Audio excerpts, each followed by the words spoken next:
Hello everyone and welcome to my channel. For those of you who are new here, my name is Sydney, and for those of you who are tuning in once again, thank you so much for your continued support. It means a lot and I'm so grateful to have you here. Today's video, I'm going to be sharing my real net worth. So this past Friday, I just turned 26 and I thought this would be an awesome opportunity to share my real numbers. And I will preface by saying if you are tuning into this video hoping for some crazy numbers over $100,000 for net worth, you might want to go and click on another video because this is not the video. This video is really to showcase real numbers, give a real net worth for someone my age and what I do. And then hopefully one day I can look back on this video and see how far I've come. This is my starting point. So for those of you who are new here, I'm really new on my financial journey.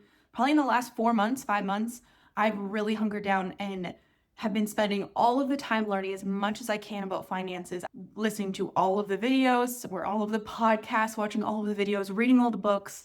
And I have been learning so much and had some basic understanding and knowledge before I knew the importance of taking ownership of your finances, but I never felt like I could. I always felt like I was trapped living in this cycle of living paycheck to paycheck, never feeling like I could make ends meet, and then really struggling and just feeling a lot of shame around my numbers, never wanting to look at my bank account, struggling to create a budget, and not understanding how people were creating these budgets on a low salary similar to myself, because it felt like my dates would just never align with like when my payments were coming out, and it was just really confusing. And so I would give up quite often on multiple occasions after trying.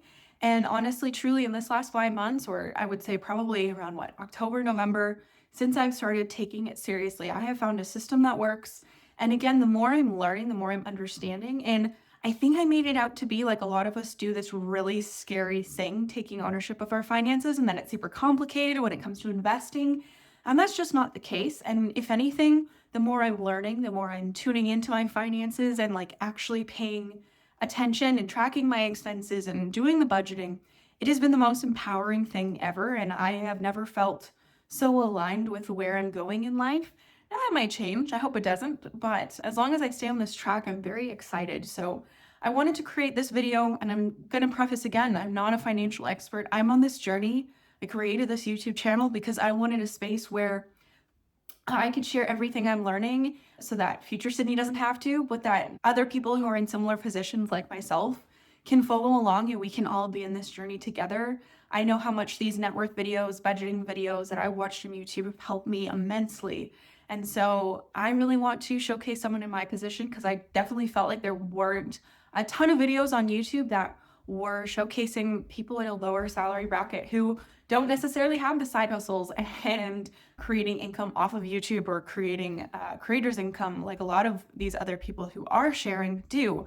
So I'm here to showcase what a salary of about $53,000 a year looks like, how I am budgeting my money on this channel, and I'm going to share my net worth with you and show you some real numbers.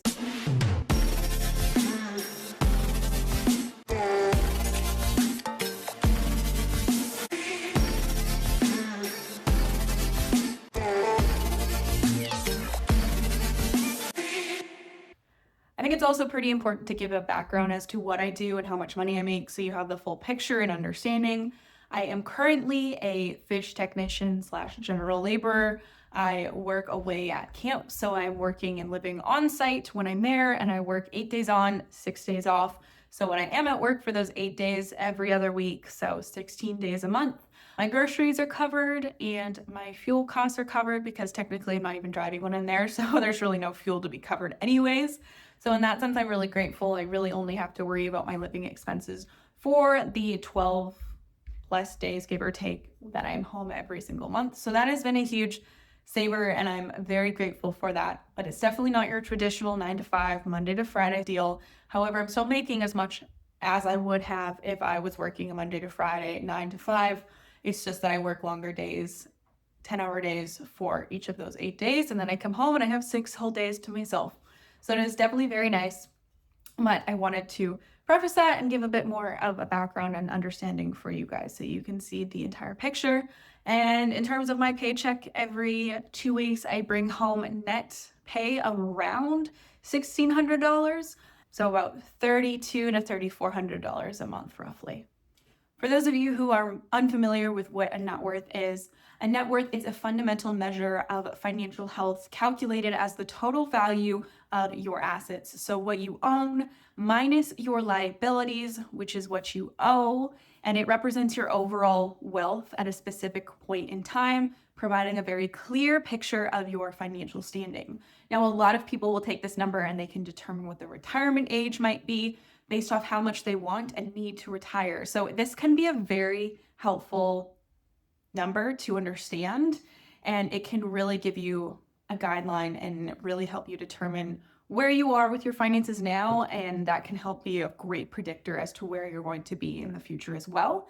So what assets look is your bank accounts, your investments, so any stocks, bonds, any RRSP accounts, TFSA account, maybe real estate, vehicles, and personal valuables. And as for liabilities, which is what you owe, can be your mortgage, credit card debt, student loans, car loans, and then to find out your net worth, you take your assets, you minus your liabilities, and you are left with your net worth. Okay, let's dive into what my current assets are. So let's start out with my cash accounts right now. So this is my liquid cash.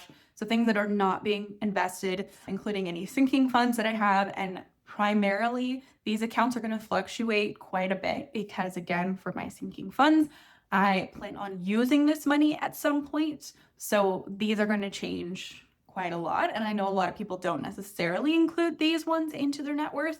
Some people do. It's totally a personal preference. However, I am going to share them for this video so you get the full picture of my finances, because I just want to be as fully transparent as possible so that if you are in a similar position as me, you can see how I'm structuring my finances right now. Okay, so for my cash accounts, I have an emergency savings account. So if anything happens, I get let go from my job, or who knows, there's so many things that could happen. Oh my gosh, it's snowing outside right now, guys.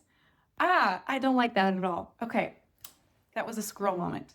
I have my emergency savings account though, and that is currently sitting at $2,300.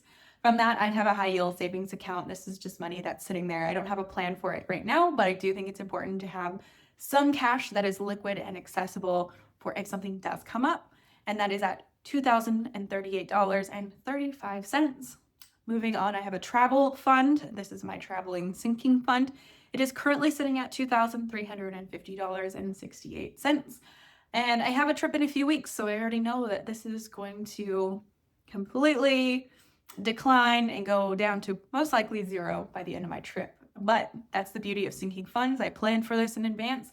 I know my trip's coming up, and I don't have to feel guilty whatsoever about spending that money when I travel. And moving on, I have a rollover checking account, which is currently sitting at $350. This is just extra money I put in every paycheck to act as a buffer. So let's say I don't get paid as much as I thought I was going to get paid, and I have a significant amount of bills, and now I'm going to be short. I don't have to worry as much because I have a buffer account set up. So that has $350 in that one. And then a few other sinking funds I literally just set up like a week ago, which are very new, would be a gift sinking fund. So that currently has $25 in it. This one I set up because I kept realizing every Christmas would roll around and I just didn't properly save up, and I felt super guilty every year because I wasn't able to buy my friends and families the gifts that I felt that they deserved and that I wanted to buy them. And so this year I made a pact with myself that I'm going to put money into a sinking fund every month, whether it's $10, $25, maybe a couple $100, and make sure that I'm able to buy them gifts at the end of the year. Moving on from that, I have my car maintenance sinking fund, and I had $100 sitting in there right now. So this is primarily for if I have an oil change or any car maintenance comes up, or maybe a car wash, or I need new tires. I have some money sitting in there that's allocated to my car, so I'm not in panic mode. I don't have to lean on any credit cards if something happens with my car, because inevitably, the lovely part about car ownership is that things will come up, and they always do come up. So I would rather just plan ahead than not plan ahead at all.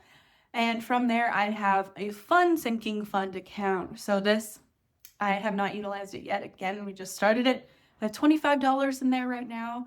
But if something comes up and my friends are like, hey, Sid, You want to come to this concert with us? Sure, I've got some money sitting in my sinking fund account. So let's go have some fun. As cheesy as that might be. So that's just sitting at $25 right now. And then let's dive into my investments. All right, so as for my investments, I'm not going to go into too much detail. I already got quite a bit of flack in one of my videos for the first investment I'm going to bring up. And I'm going to preface and defend myself here, but also take full ownership and awareness that I totally understand where you guys were coming from in this. I have a life insurance policy that is also an investment as well. So I invest a certain amount every month, and a portion of that goes towards the premium on my insurance, and then the rest of that goes towards an investment portfolio. A lot of you guys were like, hey, be careful, Sid, and I am totally on board with you. I totally see what you're talking about. I've done so much research, and yeah, just a lot of research in the last few months to know that might not be the best investment. However, when I did purchase it, it has acted, again, because it was so new on my financial journey and I really didn't have that information or knowledge at that time, and I was a little bit more naive. I will say it's still been incredible because it's gotten me into that habit of getting used to treating investment as a bill and having that automated. So I just have to plan for that every month, no matter what. I know it's coming out. And so it's helped me just build a little bit of an investment fund that I feel really good about. And yes, I might change my investment strategy in the near future here, but for now, it's been really wonderful to have, and it's just helped me get really comfortable with investing more as well. So currently, that is sitting at $1,240.17. And then moving on, I have my TFSA account, and for those of you who are unfamiliar, that is a tax-free savings account. So it does have some tax advantages to it. So that account is sitting at $2,264.13. And you will see I have a couple of TFSA accounts, but a couple of them, one of them is inactive, and then another one is, I will dive into that in a few minutes. Moving on, I have my employer contribution. So I think in the States, it's like the 401k within the United States, but because I'm in Canada, it's a little bit different. And mine is actually called a defined contribution pension plan. So I contribute 4% every month, and then my employer will, my employer will contribute 6% back. So I'm only including my contributions, although I could include my employer's, but I'm not going to do that. So for now, I have $421.22. However, I do know that this number is actually higher than I'm representing on screen here, and that is only because on the app, I don't know how often they're updating the app that shows my investment, but I know that when I'm looking at my pay statements, they are taking it off. And so it's been a couple months of that now. So that's probably a little bit closer to $800. I'm hoping that they'll reflect that on the app in the oncoming weeks. So yeah, that is at $421.22. Moving on, I have my first-time homebuyer savings account within my Wealthsimple portfolio. This is, again, a very relatively new investment tax advantage account that is new here in Canada. So it is a first-time homebuyer savings account. So it's very similar to a tax-free savings account where you can contribute $8,000 a year. I believe it is a 15-year limit, or you have 15 years to invest in it, or until you hit $40,000 in contributions, whatever comes first. And so currently my contribution is sitting at $1,632.38. Again, I've only just started investing in this in the last handful of months. So all of these accounts are relatively new, and I've really only just started taking them extremely seriously and treating them as a bill every month and every time I get paid. Moving on from that, I have a registered savings account. And this is an account that is very similar to my defined contribution pension plan with my employer. However, this came from another company that I was with prior, and I moved it over to my bank. And so I don't contribute to this currently, but it is sitting at $3,780.30. And then I have two other little TFSA account and another trading account that I don't utilize. I opened these like years ago, but one of them is sitting at $83.69, and then the other is sitting at $70.08. And again, these are not ones I'm contributing to. However, I do hope to condense my investments. I'm probably going to change that around and see if I can withdraw the $83 and the $70 and most likely just put that into my main TFSA account that I'm using to help me get a whole $160 closer to my contribution goal for the year. We'll see. I'll try and do that in the near future.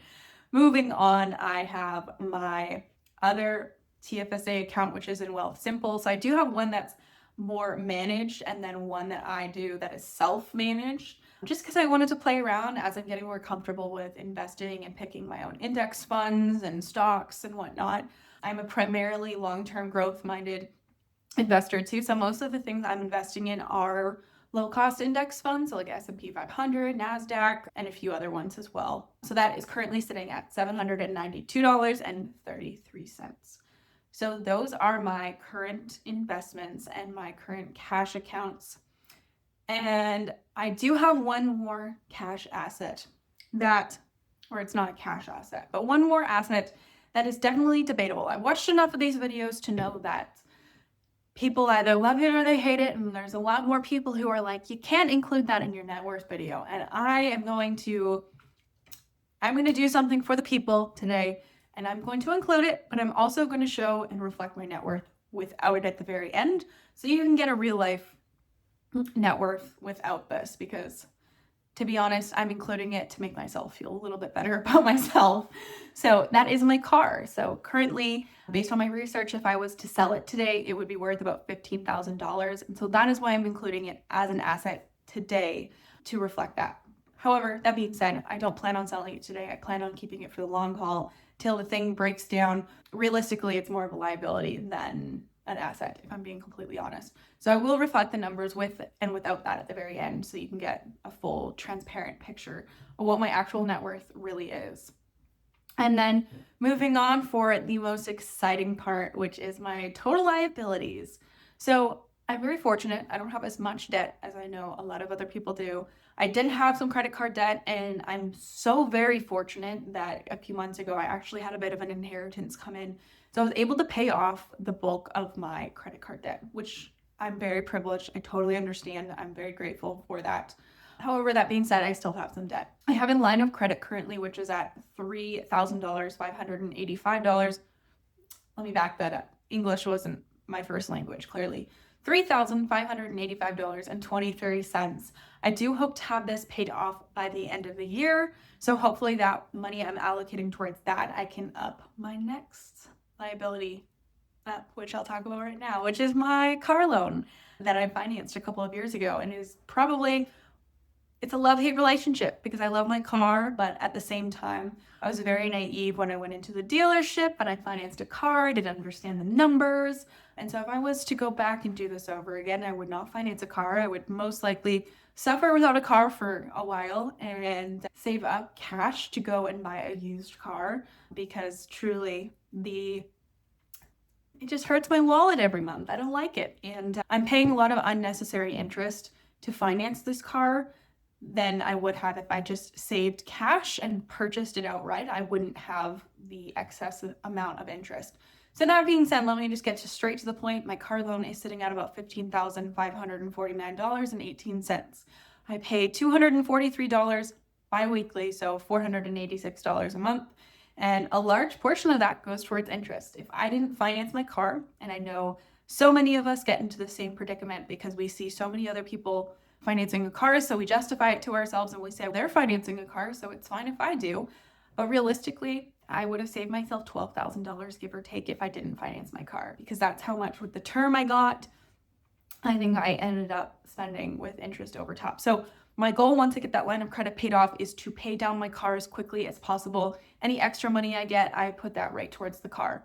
So that being said, let's get to my net worth, shall we? So if we are including my car for what it could sell for at the $15,000, my net worth is looking at $13,338.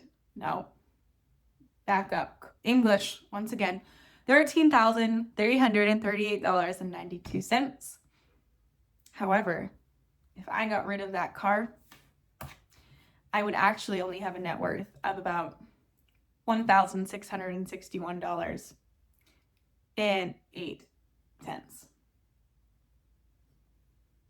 Oh, just kidding. Just kidding. Actually, it's, this is really brutal. Minus $1,661.08. Yeah, it's a little brutal to see the numbers, and that's why I like to leave my card number there. However, it's super motivating at the same time. I hope that in the next 5, 10, 15 years, I can look back on this and kind of laugh. And it's also going to hopefully propel me forward now that I have all this financial knowledge. I think knowledge is one of the most important things that you can have. And when you have that knowledge and the skill and the understanding, it can make doing this so much easier. Also, I have a plan in place now, whereas before I was going things, but what's the saying? But the seat of my, no, I don't know. Anyways, I was definitely going through it, being a little bit more spontaneous, just letting money control me as opposed to me controlling my money. And now I'm in the driver's seat of my financial journey. So that is my net worth at 26 years old. I appreciate you guys watching. And if you feel like you're in a similar place financially, just know you're not alone. We're in this together. But this is such a pivotal age to start learning about our finances and to take ownership of it, because truly you and I will thank ourselves for taking the time to learn about finances and take ownership of it from a younger age. And then if we were to start taking ownership at, let's say, 50, 60 years old, when it's a little bit too late because you don't have that time for your money to sit and actually compound, that is another video I would love to make and talk about the importance of compound and time in the market. Because truly, if I've learned anything in these last few months is, boy, oh boy, if you can leave your money in compounding for as long as possible, it is incredible the numbers and what can transpire in 20 years. And I know it sounds like a really long time, but anyways, I'm not going to go on a tangent. I will save that for another video, but truly it is important. But just know you're not alone. If you are in a similar position you have done, it's totally possible to get out. It might take time. It might take a little bit of effort, and it's going to feel unglamorous, but I think your future self will thank you without a doubt. So thank you for watching. I hope this video was helpful for you. I know for me, it was definitely eye-opening seeing my net worth. It's definitely not where I thought I'd be. I think younger Sydney would have thought 26-year-old Sydney would have had her shit together a little bit more than I do. That being said, I'm taking ownership for younger Sydney now and for future Sydney. Hello, future editing Sydney here. I just wanted to hop on because I just got home from the gym, had a nice massage after, feeling very refreshed, and I realized I didn't even point out the fact that I created a very helpful free tracker that I think could be very valuable to some of you who might find yourself in similar financial position as myself, where you're just kind of getting started, feeling quite overwhelmed, not really too sure where to start. So I created a tracker called the Survival to Study Tracker that I wanted to create for free for people like myself. So I have put it in my bio, and this tracker is all about, it's less about tracking your numbers, it's more psychological based to help you start on your journey to figuring out like what habits you should be doing. So I have things from just the foundation and awareness. It's not a daily tracker, it's more of a monthly tracker. So you can go on this every month and check off. For instance, I tracked my spending this month. I reviewed my budget. I knew where most of my money went. I adjusted categories to fit real life. And then you have like damage and debt control categories. You have an emergency and safety net category, saving and cash flow. You have a future me section, lifestyle and mindset. And all of these just are things that you can check off. You don't have to apply all of them to your life, but some of these I found to be really helpful in my journey in terms of not focusing too much on necessarily like how much did I invest, but am I paying attention and am I applying some of these habits? Because I found when I'm more mindful of these habits and staying on top of these habits, the numbers tend to work themselves out a little bit. So definitely feel free to download that. It is for free. Like I said, I will link it below. And I really hope that it adds value and is helpful for you. I will also put a picture of it on screen if I haven't already. But that being said, I'm going to end the video here. Thank you so much for watching. I really appreciate it. You're taking the time out of your day to watch a video that I created means the absolute world. And I hope that you will like it and subscribe and stay tuned for more videos.